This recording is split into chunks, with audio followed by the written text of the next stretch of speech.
There we go. You should have all gotten the recording progress. All right, now on to the most important part, our panelists. I'm so thrilled to have Jeff Selingo, journalist and New York Times bestselling author, join us tonight. When my team at UCLA first discussed putting together a speaker series, Jeff was the first person I thought of, but never thought he would agree to participate, let alone respond to my initial email asking if he would be available.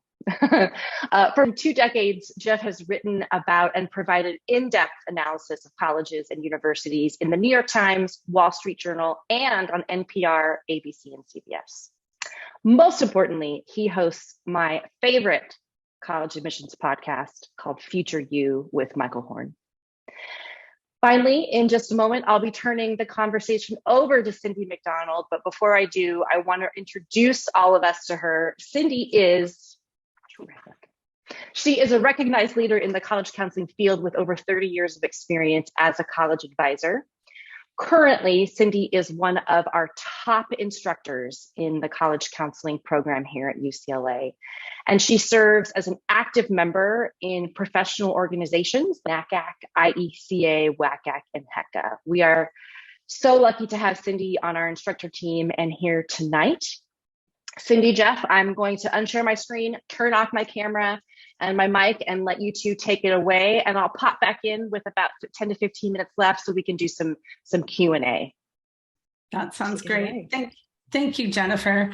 And Jeff, I'm so excited. I've been wanting to talk to you and interview you for over a year. I also host a Friday Forum where we interview experts in subjects that are important to counselors and advisors. And today is my birthday. So I saw that on LinkedIn. So happy birthday. I'm so excited. I do a lot of things. I don't sing very well. So unfortunately, I could probably figure out virtual candles here and a virtual birthday cake, but I might stop at happy birthday. Sorry. Well, thank you. I appreciate that. Yeah, if my phone goes off, I've got it all shut off except for family, and I don't know how to change that. And I'm sorry that you're spending your birthday this way. I'm not quite sure that that's how I would spend it, but I guess it's early enough on the West Coast. So, well, it's my honor and my privilege, and and as an instructor, I use your book. We use your book in our class, and so that's what I want to start with. I think many of us want to know and understand what prompted you, what inspired you or motivated you to go into the offices of admissions for a year and really look at it from the inside out. Well, it's a great question. And so about 5 years ago, I reread 2 books that are among my favorite. One was Fast Food Nation, which went inside an industry, in this case, the fast food industry, and really gave us perspectives of different people, whether they were franchise owners or whether they were potato farmers in Idaho or inside the meatpacking plants in Iowa and so forth. I also that same summer read Jack Steinberg's Gatekeepers book, which I think probably many of the people on tonight's webinar know emanated from a New York Times series when Jack was a correspondent with the New York Times, where he went inside the admissions process at Wesleyan University in 1999. And that resulted in the book, The Gatekeepers, a year or two later. And as I was reading both of those books, I was struck by one on Gatekeepers, that 15 years later, this was around 2015 when I reread that book, how much the admissions process has changed. Largely a paper-based process in 1999, internet, computer-based digital process by 2015. But the industry as a whole had changed, obviously, as well. And as I was reading Fast Food Nation, I realized, well, what if I went inside the process from multiple perspectives, where Jack really focused on one institution and college and students applying to that one institution, in that case, Wesleyan? What if I went into multiple institutions and interviewed students who were applying to many different types of colleges? But more than that, also really looked at the industry, what some people call the admissions industrial complex, that really surrounds college admissions. So really looking at testing and marketing and all the consultants that are out there. And so the book really focuses on 3 buckets of characters, meaning the three institutions I decided to follow, the students I decided to follow, and the third bucket being these marketing companies and others that really shape the admissions playing field. Well, that makes a lot of sense. And I know, having been in this industry for a long time, I was watching that whole strategic enrollment management being implemented and watching those changes. And so to have you go in and look at that and then actually write about that has been opened the doors and the windows so much. What surprised you the most when you started doing this? Well, I guess the first thing that surprised me is how many institutions said no, they did not want to welcome me inside their admissions offices, right? So as I explained in the book, I asked 24. I got accepted, quote unquote, accepted to 3 out of 24. It kind of sound like a senior applying in high school these days. And that first surprised me because we talked a lot about transparency. In fact, the year that I was doing the book, I moderated a panel at NACAC about transparency in admissions. And that panel included somebody, I won't say the institution because it's very, very, very close to you, right there in LA, meaning you're sitting in it, was one of the institutions that said no to UCLA. And so even though, again, everybody was talking about transparency in admissions, but yet they wouldn't be transparent about allowing me in their office. So that's the first thing. And then the second thing is something that I think we all understand intellectually, but how much of the process is about the institution and its priorities rather than the students and the applicants and the families that are going through this process. And I think, again, people in higher ed understand that intellectually. I don't think most parents and students do. I think probably counselors do as well, but I don't think parents and students do. I think there's still a lot of love, affection, emotional attachment to college for second and third generation parents out there who went to college themselves. And they kind of go into this process, I think, a little naive about it, in some cases a lot naive. And I can't even imagine, right? We're talking about second, third generation college going families here. They're naive about the process. And then we talk about first generation students who are not naive, but are just undereducated about it. And for both groups of people, for those that whose parents went to college, for those who didn't, for those who have good counseling, for those who don't, I really wanted to create a book that made people better consumers at the end of the day. This is, I know people in higher ed don't like to talk about it as students, as customers, as this being a product, but you're buying essentially what is probably one of the biggest things that you're going to buy in life: a house, a car, a college education.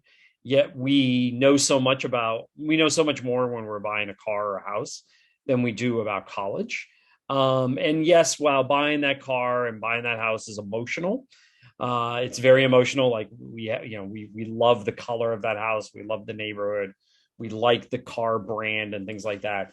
I think at the end of the day, those two purchases in life are much more bottom line money factors into it than college does sometimes. I think college is still this kind of emotional thing that pulls us in a way. And as a result, I think we sometimes make bad decisions. Yeah, because it's being based on that emotional. I know I've spoken with Ron Lieber, and he talks about it as a rite of passage. We often look at it, and it's like, especially for second or third generation, is like, well, my kids, this is a rite of passage they have to go through. I've often looked at it as a big black box. We would never buy a car, as you said, or never buy a house without knowing how much it's going to cost. And yet we're expected as parents to close our eyes, hold out our hands, and then have them tell us how much it's going to cost. It's like sticking your hand in a big black box. So I love that transparency and looking at it as a consumer experience. So what was your experience as you went through that? Do you feel like you were able to bring that out about a little bit more? Well, I think that's probably ultimately up to the readers on tonight's webinar and others who have read the book. I hope so. I really feel like I got more access than I had even hoped I would. I really give a lot of credit to Emory, to Davidson, and to the University of Washington for opening their doors to me. Really my limit was, there were two restrictions on the year that I spent inside the process. One was I'm one person and I couldn't be in three places at one time. So thus I couldn't be there every day. And I wasn't there every day at all of these institutions. So I had to kind of pick and choose when I was there, but I was there extensively, and they really kind of said, here's our calendar, you come when you want, right? They didn't tell me like what days to come on and things like that. Could they have done things that, that they said, okay, well, we're going to do these things on the day Jeff's not here? Sure, they could have, but to be honest with you, as they're getting tens of thousands of applications. It's pretty hard to do that. And then the second restriction was that, I had promised not to personally identify any applicant. So we didn't use applicant names when we were talking about them. And in some cases, I was afraid of giving too many details where if somebody's reading the book from a particular high school, they might know, oh, I know exactly who that person is. So once in a while, we'd be very vague about certain things, particularly around, what school they went to, because that was less important than the other details of their life. But otherwise, I had pretty open access to whatever I wanted to do whenever I wanted to do it. Well, and that adds to the transparency and the integrity and just the honesty that came through. So what influenced you to write about higher education in general? I mean, we're seeing your book, There's Life After College, College Unbound. I mean, Who Gets In and Why is actually your third or fourth book on this the fourth book. I did a book called MOOC on MOOCs. That was an electronic book. But yeah, it's my third book. I've been writing about higher ed for 25 years. 16 of those years were spent at the Chronicle of Higher Education, where I was the editor. I sometimes think there were probably two things that really led me to write about higher ed. One was in college, I was editor of the student newspaper. And, when you're editor of the student newspaper in college, you really, the biggest, the best and biggest beat is really covering the institution itself, right? Is covering. So that really influenced me in learning about the inner workings of higher education. And then between my junior and senior year in college, as I mentioned in the book, I interned at U.S. News and World Report. And one of the things I did was work on, in fact, the only thing I did was work on the college rankings that summer. So I really got a upfront view of the college rankings very early on in their life cycle. This was the summer of 1994.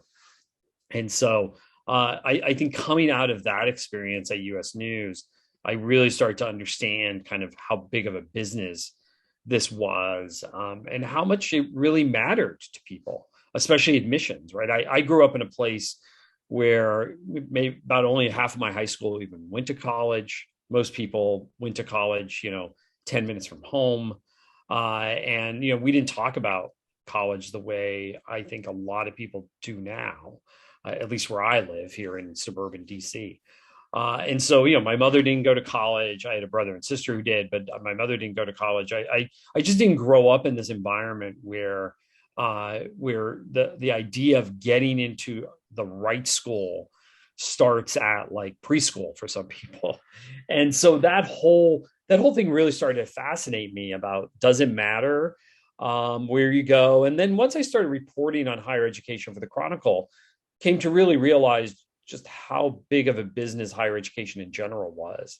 And that I was reporting on an industry, much like the auto industry, the tech industry. Higher ed is yet another industry. And so I think all those things kind of kept me interested right from the beginning in reporting on this.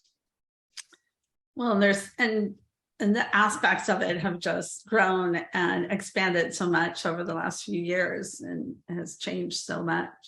What was surprising about you? I thought that was interesting in your book about doing the U.S. News and World Report. And what was your impressions when you were introduced to that? And did you go in thinking, okay, this is very scientific and very well set out? It wasn't scientific at all. As I describe in the book, they basically turned the rankings over to a dozen college students at the time, where we had access. We would sit at these monochrome monitors in the basement of US News when it was in a different location than it is now.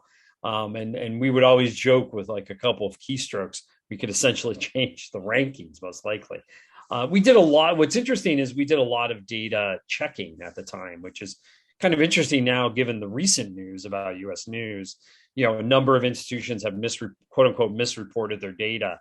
And one of our jobs was to check the data. I will tell you, back then in 1994, it was only about 5 years after US News started doing the yearly rankings, right? At that time, it was only yearly rankings now for 5 years at that time.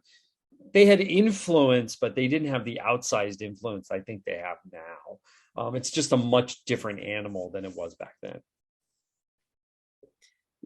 Yeah, that's definitely, we've seen that change in different aspects. So it looks like Elizabeth said that she worked at the US News and World Report with Bob Morris from 2017 to 2019. I'm doing my dissertation on whether students who use college rankings are more or less satisfied with their college experience. So in your interviews with admissions offices, do they mention students' use of rankings, and what do they say?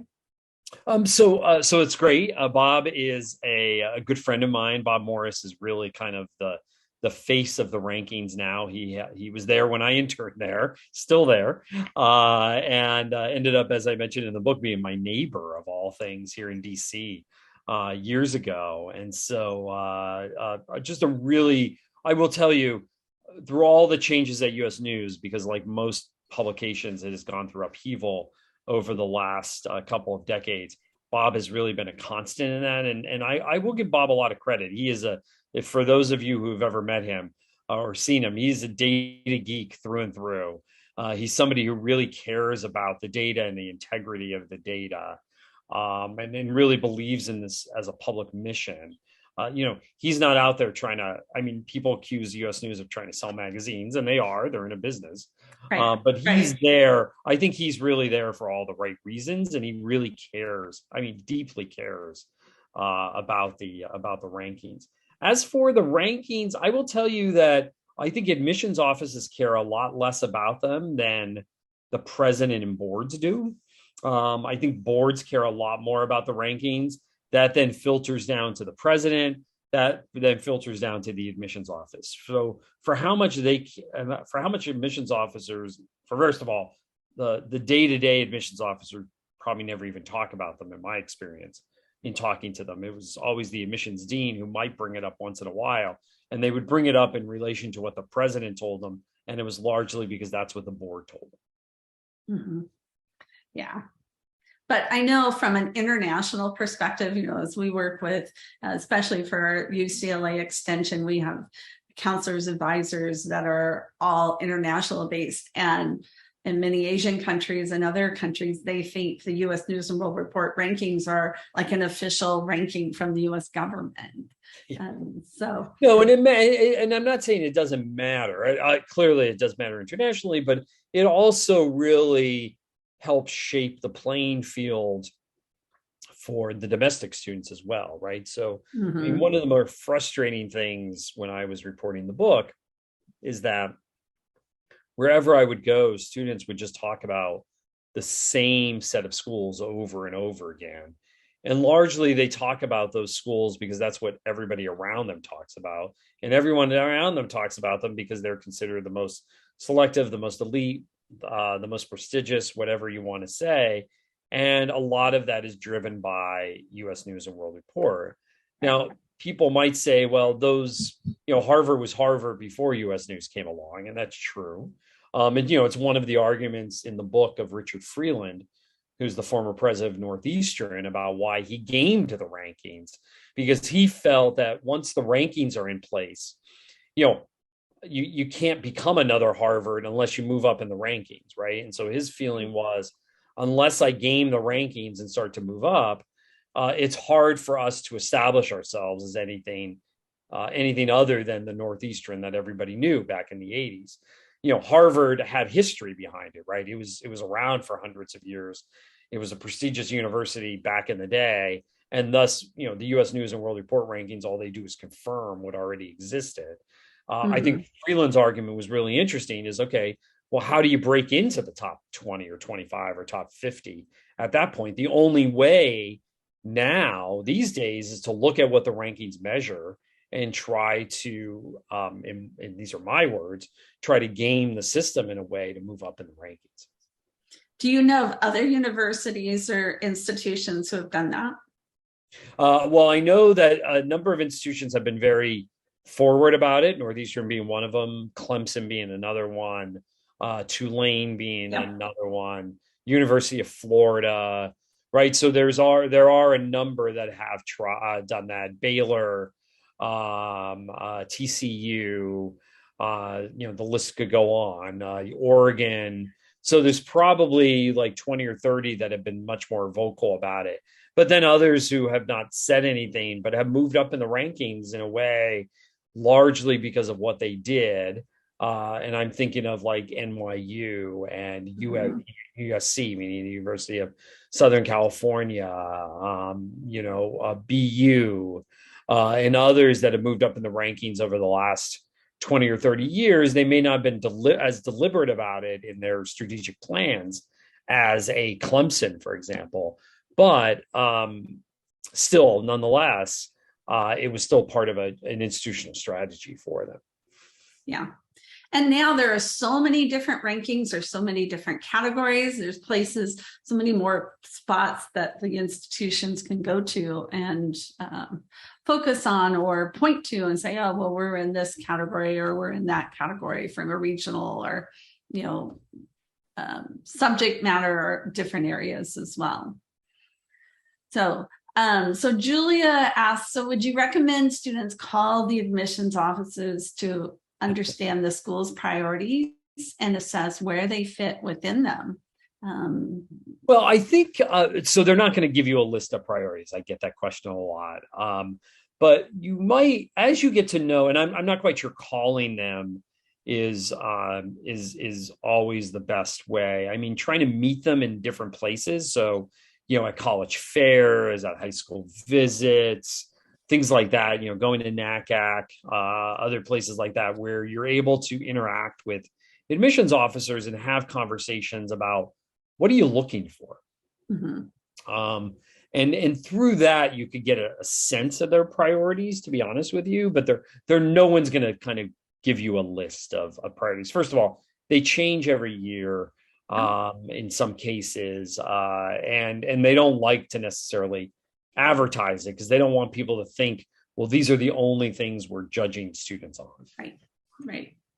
Yeah. And that's understandable too, and it's fed by lots of different, the board, that maybe they're opening a new major, they need more tuba players, all those different things.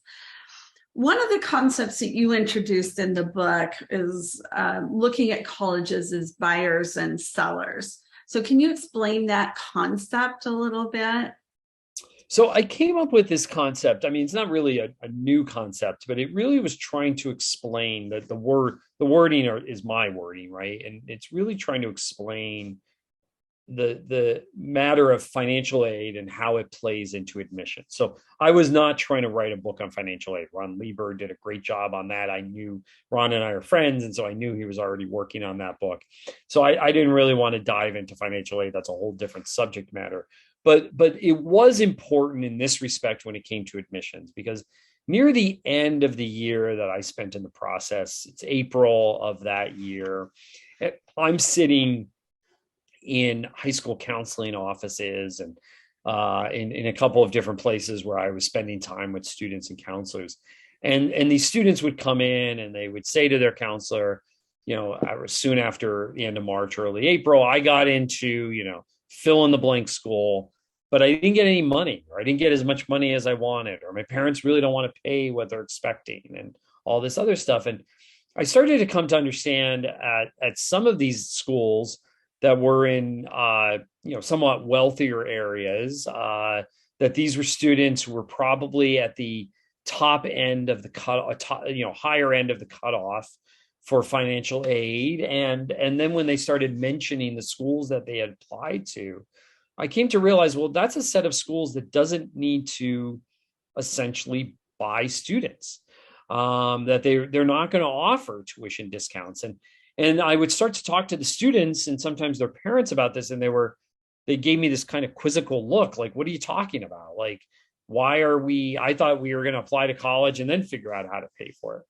And so I came up with this concept of buyers and sellers because I thought it was important for students to really figure out the financial fit of college earlier on. And the way that the buyers and sellers concept works is that buyers are the vast majority of institutions out there. They do have to offer tuition discounts, in some cases, pretty extreme tuition discounts, to fill their seats.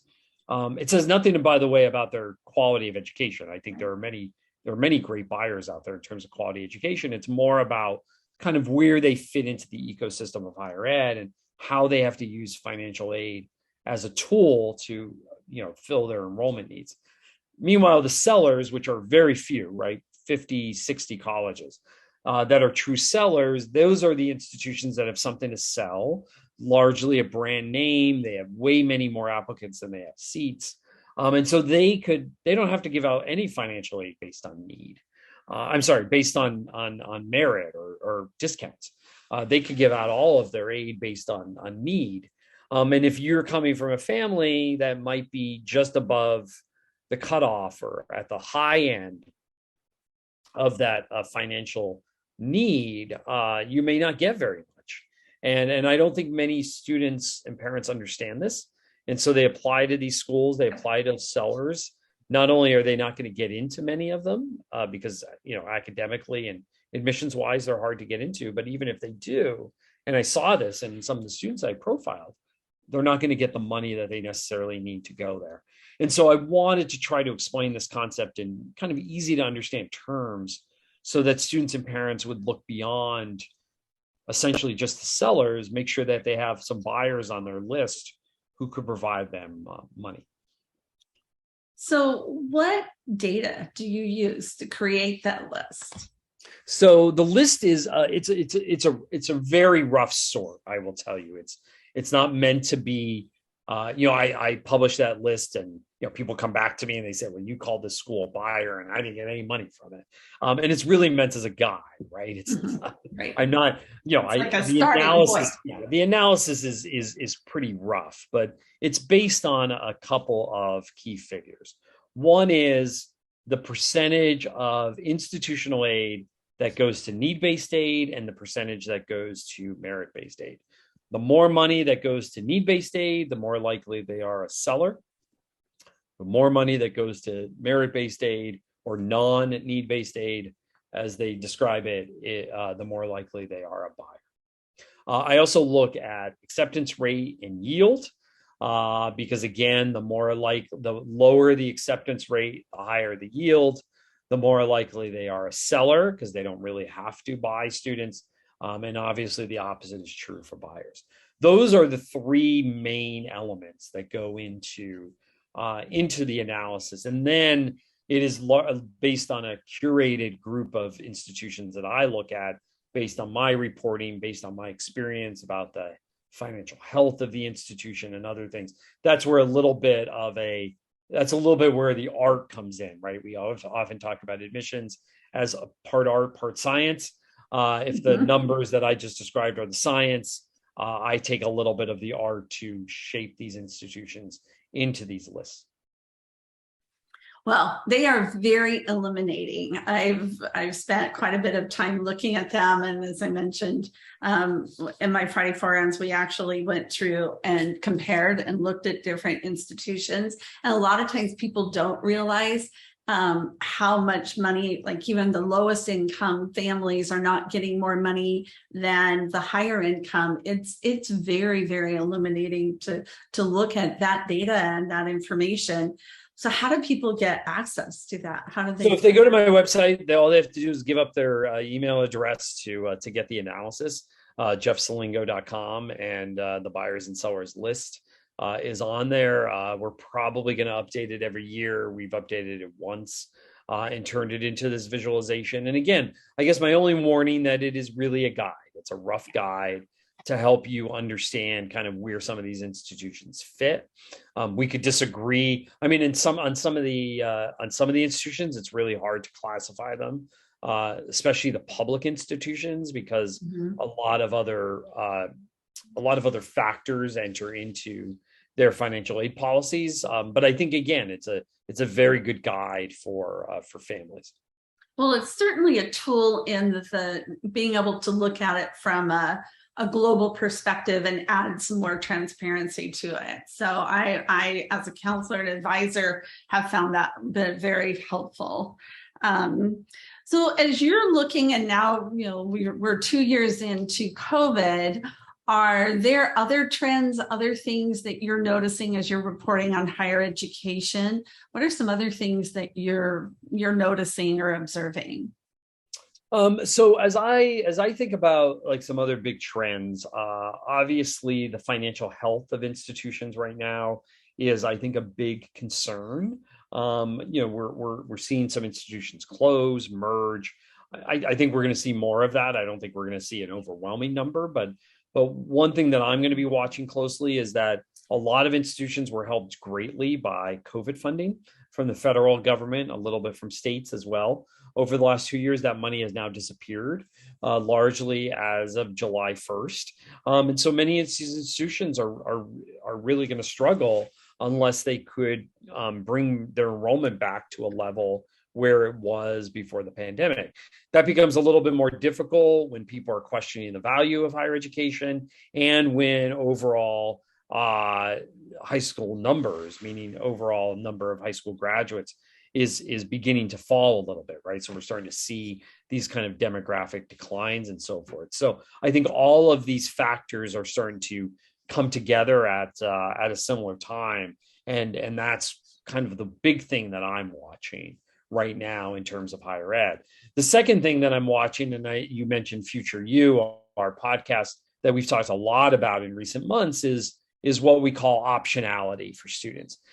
And you're starting to see this in admissions more often, particularly at the more selective institutions where students are, being asked to start, internationally. They may not be able, there may not be a spot for them in the fall on campus, or they're asked to take the fall semester off and start in the spring. Some people are deferring students to the following year and offering them a spot. But on top of that, just optionality about when and where to start is the optionality of courses. Do I want to take some of my courses online? Do I want to take them in hybrid format? So this is an issue that I'm really following, because there was this idea of kind of a one size fits all experience in higher ed before the pandemic. And I think that's largely going away in the coming years, where we're going to have multiple pathways through the institution. What about adult learners? I mean, did COVID bring that out a little bit more too, in terms of, we have non-traditional students who are still trying to get their education, and being able to do it in a virtual classroom and not have to travel made it much more accessible for I mean, adult students are really kind of what I call the siren song for universities, right? We have thousands of institutions that go after a small cohort of high school graduates every year. So, 2+ million high school graduates in the US, plus, a few more 100,000 international students who want to come to the US. And so we have a couple thousand institutions that go after that market, but yet we have a smaller number of institutions that go after the adult market, which, by the way, is about 30 million adults, when we're talking about adults who have some college and no degree, and adults who have a 2-year degree but want a 4-year degree. That market's about 30 million. Much larger market, fewer institutions going after them. So what I see coming out of the pandemic is that as these institutions are challenged financially, as we see the number of high school graduates in the US drop off, they're going to have to look to students elsewhere. And largely that's going to come from, international students, and it's going to come from domestic adult students in the US. The question then is, how do we serve them? Do they really want that face-to-face online or face-to-face experience, or do they want an online experience? Some colleges can do a very good job serving these students online. Many colleges can't. And so I think that's what we're facing right now. I definitely agree. And you can't deliver it in the same model on a virtual or an online as you do in person. You have to have understanding of how they differ and deliver it different ways. I think that's one of the things we do so well here at the UCLA Extension is we've always been virtual. So when pandemic started, we didn't miss a beat because we've always been teaching from a virtual perspective and trying to deliver things that are meaningful and connected to our students. So it looks like Peter has a question. With the recent changes in admissions, test optional, and we can talk about that. And I know there's been other discussions about that this summer, with test optional resulting in what appears to be a more equitable admissions process. How can admissions continue to build on this while dealing with an increased volume of applications? Without reverting back to leaning on test scores or other traditional measures. Yeah, so I'm gonna I guess push back a little bit on that question in that I don't think test optional alone creates the equitable solution that we need in higher education admissions. I think colleges and universities see it as an easy out. I think they think, well, we've kind of checked off the equitable box by going test optional. But I don't think the experience of, even in the University of California system, we know, in their test blind, that, we haven't seen necessarily. I was just looking at enrollment numbers today at, you're much more likely as a low income student in California to go to Riverside than you are to Berkeley or UCLA, for example.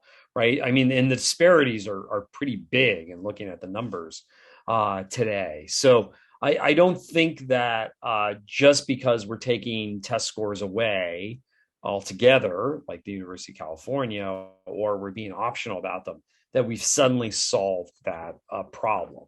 I think there are bigger hurdles to solving that problem that need to be addressed. But one thing that we have created is almost a new problem, which you referenced or Peter mentioned in his question, which is just this overwhelming number of applications that we're now seeing as a result. I mean, applications were up, 10, 12% year one of the pandemic, another 10% year two at the more selective institutions. I mean, they just can't continue. Well, they can continue, but institutions just can't continue to handle that volume going forward. So I'm kind of curious to see where things are right now, are going to be next year. I actually predicted this past year that numbers would start to come down, and in some cases they did, but in most cases they didn't. So I'm kind of very curious to see where this is going. And it really is a have and have nots scenario here, because the schools that are overwhelmed with applications are those that have very few seats. And the ones that are not getting a lot of applications are those institutions that have a lot of seats and in many cases excess capacity. And the pandemic sometimes accentuated one or the other, and so they're still struggling with all of that, whether they're test optional or not. I know my students, though, I had students like, oh, wow, I don't have to submit test scores. And then they apply to Harvard. Yeah. Oh, yeah, totally. Georgia Tech, all these schools, 27 applications later. They did not get into more schools just because they didn't have test scores. Schools, right. Yeah. It didn't increase their chances at all, but they were very excited. So that was very interesting. One of the other trends that was accentuated during the pandemic was gap years. And a lot of students chose to take a gap year. And you mentioned how some colleges are deferring admissions, either sending them other places or just saying, take a semester, a year off. Do you see that as a continuing trend, or colleges being more accepting of gap years? Are you noticing any trends or data in that regard? I see them as more accepting. What I think is going to happen more so is the college designing programs right? So, a company called Verdo Education Mhm. it partners with colleges and is creating these, gap year experiences overseas where you're either your first semester or your first 2 semesters overseas. So, they're working with the likes of William and Mary and others on that. We're seeing other institutions start students off in other parts of the country. Northeastern is going to be doing that a little bit with its acquisition of Mills in California, in the Bay Yeah, Area. that was And then we're seeing other institutions just say, start in January and we'll take you, or Mhm. start next year and we'll take you. So I think what we're going to see is not only a greater acceptance, but more design pathways by the institutions on this front. Well, and I think that'll enhance and offer more opportunities. And the other thing we haven't talked about in all of this is Generation Z. I mean, they're a different kind of student. They have different perspectives. They've grown up in a different environment and they're shaped by this as well. So they are much more inclined to think about doing a gap year. I mean, it's very popular and much more common in Europe, other yeah. countries, in Europe and the UK, and the US, it's just still building kind of steam. So it looks like she says we still have a little bit of a thought and questions about the institutional priorities. Is there really institutional priorities of colleges each year? And if so, how do we find out what students they are looking for in that particular year? So do they shift year to year? Overall, no. I mean, little pieces of them might, or little pieces of that strategy might, but for the most part, they're not shifting completely what they're looking for year to year. I think it really, talking to the admissions officers about what they're looking for.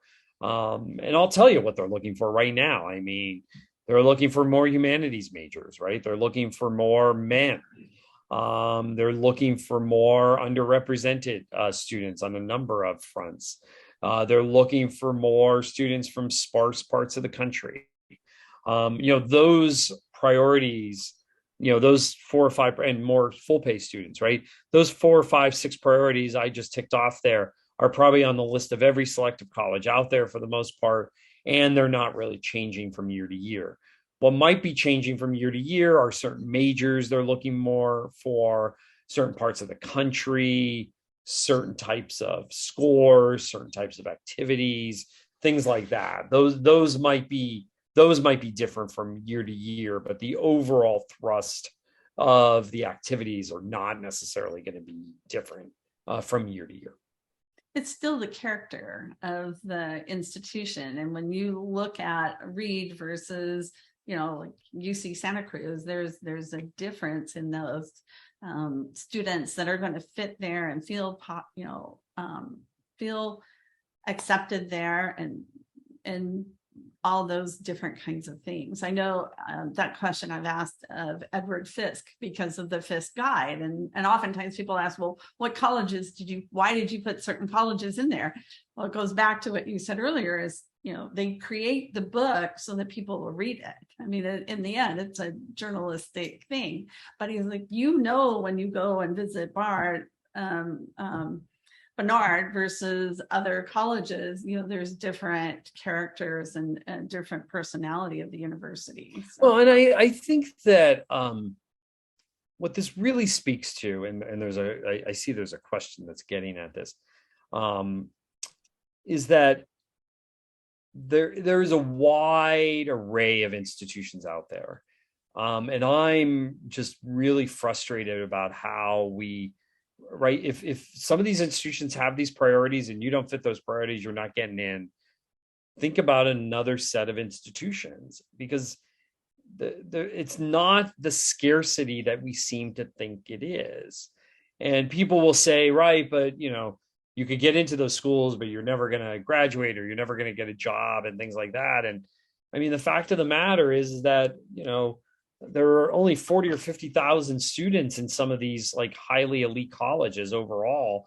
And there are more than 40 or 50,000 students every year that get good jobs, right? Like the good jobs don't only go to kids who graduate from UCLA or Princeton or Harvard. Do you have a better chance? Perhaps, especially in certain fields. I'm not going to deny that. By going to these highly selective colleges, you're really buying into a network.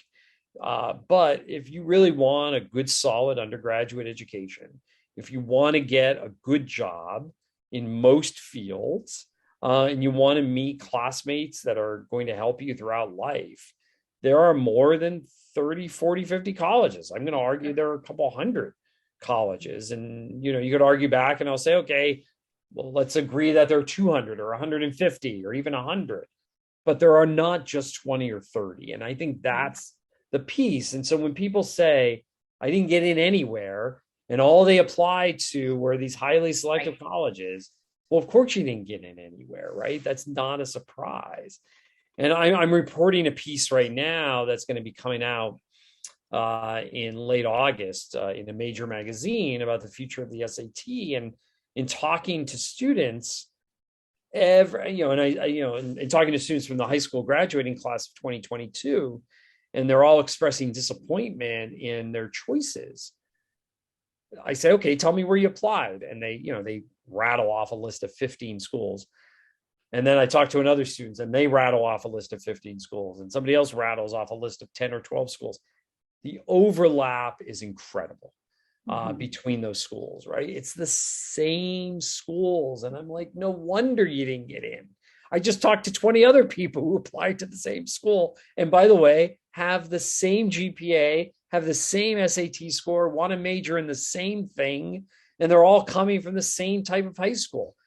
They only have 5 spots for people like that. They don't have 50,000 spots. And that's the thing you asked me much earlier on, what I didn't quite appreciate or didn't understand, or it surprised me. I guess that was your question, right? What surprised me and the breadth and depth of these pools really did surprise me. It's hard to comprehend when you live in a neighborhood and there might be, or you live in a city and there might be 10 high schools or 10, 15 high schools or whatever. It's hard to comprehend when we're talking students applying from thousands of high schools, right? Because there are 25,000 high schools in the US alone. The year I was at Emory, they had applications from students from 8,000 different high schools, right? So really hard, these numbers intellectually we could get around, but it's really hard to comprehend when you're reviewing applications. So you have 8,000, students from 8,000 high schools. You have an applicant pool of 30,000 students. And, even if half of them aren't qualified, you're still talking 15,000 qualified students, and you're only going to accept 6,000 or so based on your yield. So you're still talking about denying most of your applicant pool who are all highly qualified. So beyond these schools increasing the size of their classes, which I've been advocating for and none will do, and increasing them, by the way, by not just a couple of people, but by a lot. Absent that, and since I don't think that's going to happen, I think we have to stop playing the lottery here and say, okay, well, we're just going to apply because somebody has to get in. And I think that we have to really start to say, okay, there are these 20 schools, there are these 30 schools, but there's also these 30 other schools or these 50 other schools, and really start to look at them. Yeah. And that's the key. It's being able to have that much broader perspective, and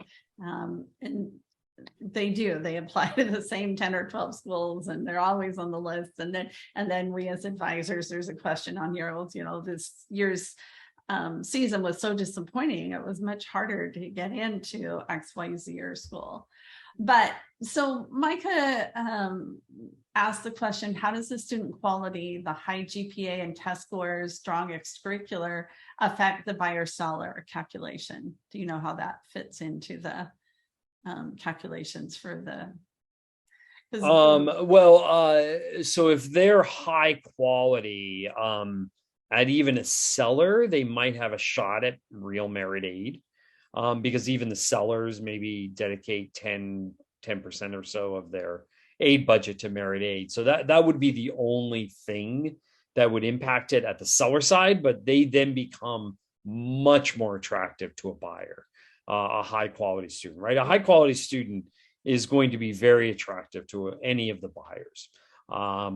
More of the extreme buyers are going to buy any student, right? They just need bodies. They need butts and seats, right? So, but at the less extreme buyers, a high quality student is going to be very relevant to them.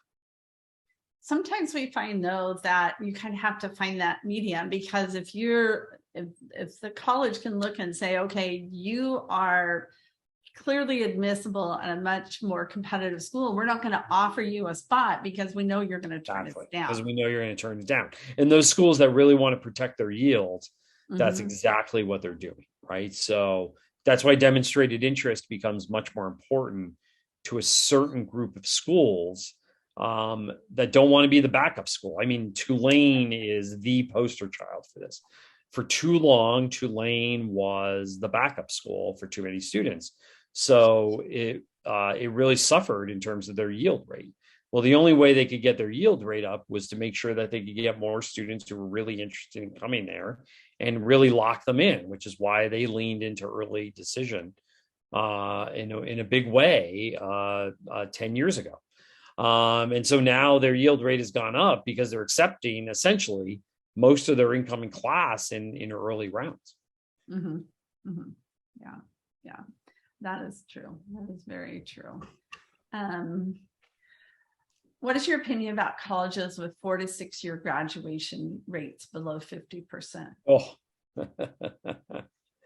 I mean, it's a figure that I don't think enough people look at.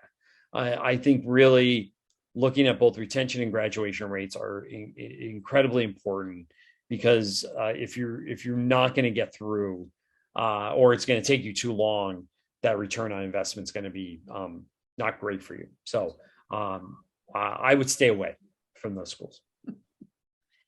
Do you have a feeling for, Ellen asked about the best online education. Do you have a feel for which institutions, in your opinion, do that in a better way or a more effective way? Yeah, talking about the rankings, I think US News does the best online school. I think the institutions that have been doing it for a long time. I have an affiliation at Arizona State University, for example. They've been doing it a long time. Southern New Hampshire. There are a number of schools out there that have been in the online business for a long time, and thus they have a lot of experience. So I think that's something to look at. Otherwise, I think it's really hard to, unfortunately, like much of education, much of higher education, it's really hard to get a good handle on who's doing this well. Yeah, that's understandable. How do you feel, as you are doing your reporting and you work with students, about revealing a disability through the admissions process? If they need accommodations or something like this, did you have any experiences or students' experiences in that regard? No, and I didn't. And I would probably, as a result, be a little bit more careful about opening up about that in the admissions process. I mean, once you're accepted, then you could talk about potential accommodations for that learning disability, but I would not necessarily open up about that unless you think it's the type of institution that favors students in that area. I would not open up about that. So what about, and you alluded to this a little bit more, Danette says that she was a little disappointed with the admission decisions this past cycle. How do we explain the competitiveness and scary admission decisions for students with 4.5 GPAs? And that, that leads to like great inflation, especially during pandemic, No, and by the way, I would love to talk to, is it Suzanne and to whoever else just asked that question. Oh, and Dinette. I would love if you reach out to me afterwards, Jeff@Selingo.com. So pretty simple, first name at last name.com.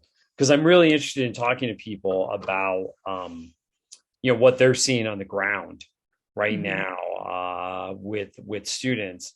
It doesn't make sense. It really doesn't. And I think that everybody wants to make sense of it from a student or parent perspective. The best way I always explain this is just because a school has a 25% acceptance rate doesn't mean you as an individual student have a 1 in 4 shot. If you bring to the table what they really want, you might have a 90% shot. If you don't, you might have a 0% shot. A great example of this, I was talking to a friend of mine whose daughter is Rose Crew, and was applying to MIT. And the folks at MIT basically told her that because she was on the fence about whether she really wanted to do Crew in college. And they basically told her chances of getting in through Crew were going to be, 20 times better than getting in without it. And I think sports is kind of an extreme example. We know that from the Varsity Blues scandal, of course. It's an extreme example of an institutional priority, but it's a huge institutional priority. And that, I think, explains, like, well, why does that kid who, I do this in the region I live in. I'm looking at, all these schools where they announce who got in where. Sorry. And I'm always looking, sorry, that's my watch. I'm always looking at, well, how did that student get into Princeton, or how did that student get into Stanford? And then I look through their activities and I'm like, oh, recruited athlete in many cases. And so I think that's the thing that's missed when we're trying to explain admissions decisions, is that there's all these other hooks, whether it is, first generation, whether it is legacy, whether it is, employee's kid, whether it is athletics. There's all these other hooks that really have a play or have a say in admissions decisions that you may not see on the surface. Absolutely. And that's good, because we don't want to have, the whole purpose of the higher education is to have an experience where you're not going to school with everybody that's the same. So you don't want everybody with highest GPA or, 20 APs or all of those things, because then it would be very homogenous and it wouldn't add to your educational experience. But exactly. I think it points to one of the issues that you bring up in the book too, is that the quality and the reputation of the high school comes into play, because a 4.7 at one high school is going to be different than a 5.2 at a different high school. And I think that's one of the things that students, or my class and those that read the book, are surprised that how much of an influence the high school's reputation has on all this. So was that something that surprised you as you went through and was part of the process for the schools too? Yeah, I mean, it definitely did. It definitely did. Well, we've got way more questions and we have time. Jeff, thank you so much. This has been very, it's a topic we could have talked about for 2 hours. I do want to mention the article that you wrote too in Atlantic in April. The college admissions process is completely broken. So if people haven't read that, I would highly recommend, because you make 3 recommendations that colleges could do to fix the application process. I'm just wondering what kind of reaction you got from colleges about that. And I just put a link into it for those who wanted to see it. I think that, one of the things I recommended was doing away with early decision, and every admissions officer who called me after that article said, we're never doing that, because it works to our advantage. And that's the thing, the balance of power.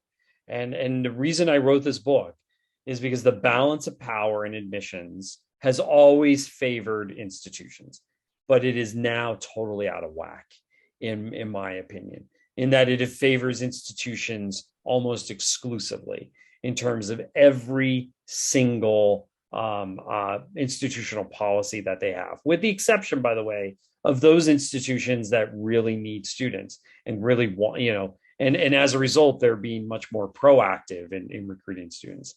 So that's why I wrote this book and wrote that article and got criticized for it by many people in the field, because they said, well, never going to happen. Well, but we all appreciate that you've sounded. I keep trying. Yeah. I keep trying. I mean, Ron Lieber and I talk about this all the time. I feel like we're yelling into the night, and no one's listening. I feel like if we all keep yelling, eventually somebody will listen. Well, you've got some counselors and advisors that'll help you yell. So, we'll be glad to give you whatever support. So I'm going to turn back over. It looks like we've got Jennifer back on the line here. Yes, thank you so much. I really appreciate it. What a wonderful discussion. Thanks everybody for attending. Jeff, we'll let you go and enjoy the rest of your evening. We really appreciated it. Cyndy, thank you. And I'm going to stop the recording now.